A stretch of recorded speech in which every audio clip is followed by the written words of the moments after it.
But one thing I wanted to comment on is this question of the Europeans. You see, they were dragged into this. They didn't want to be a part of this. But now they're seeing that on the one hand, they have a strengthened Russia and an America which is withdrawing.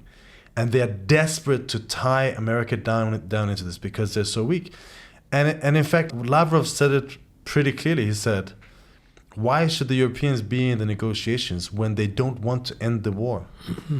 And if you read it, everything that they say, it's got nothing to do with Ukraine or even winning or not winning the war. It's clear that this war is unwinnable.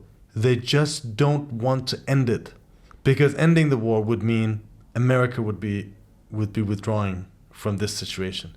And also admitting that Russia's been strengthened.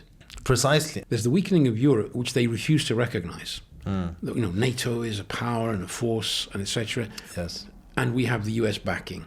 They ignored the relative decline of the US and what this was leading to eventually. And he says, what we have here now is the worst case scenario for Europe becoming the real one, the real concrete one, which they had not taken into account and had not prepared for at all. I think they really believe their own propaganda that they could win. They're still behaving as if they're refusing to admit even the latest developments when they're staring them in the face. You see, there's one thing that stands out with the European Union compared to, say, the United States or Russia.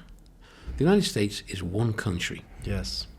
With one government, one economy, one budget, one army, one policy, one that capitalist class, one ruling class. Russia also is one country. In Europe, they can't come together because, in spite of being a union, we have 27 countries, all of them with their own little national interests. The nation state still exists in Europe, and they are an impediment to Europe behaving as a power.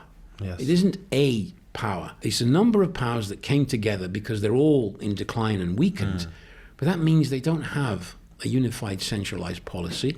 They don't even have a unified military. It's incredible to look at what they've done in the last 30 years. There they thought Soviet Union has collapsed. They were even playing with the idea of Russia being broken up and being weakened and just spreading themselves eastwards and their influence.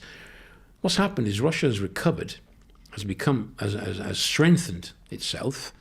Its economy has recovered, and it has a very powerful military, and it has its interests in spreading its influence back to what used to be the former Soviet Union sphere of influence.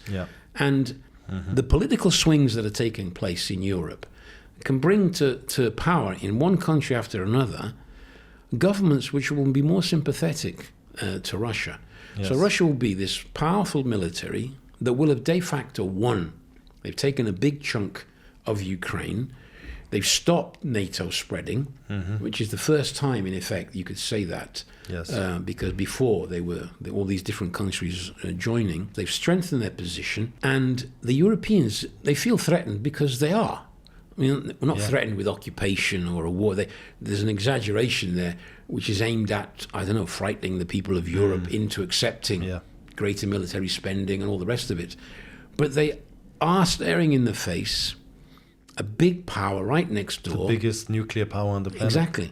And which will be sitting there, spreading its influence and determining how things develop in this part of the world, which they're refusing to accept, but they're going to have to. When you have that kind of military might, you can say certain things, you can ask for certain things that you couldn't otherwise, which means you can ask for economic, political concessions, and their influence will grow.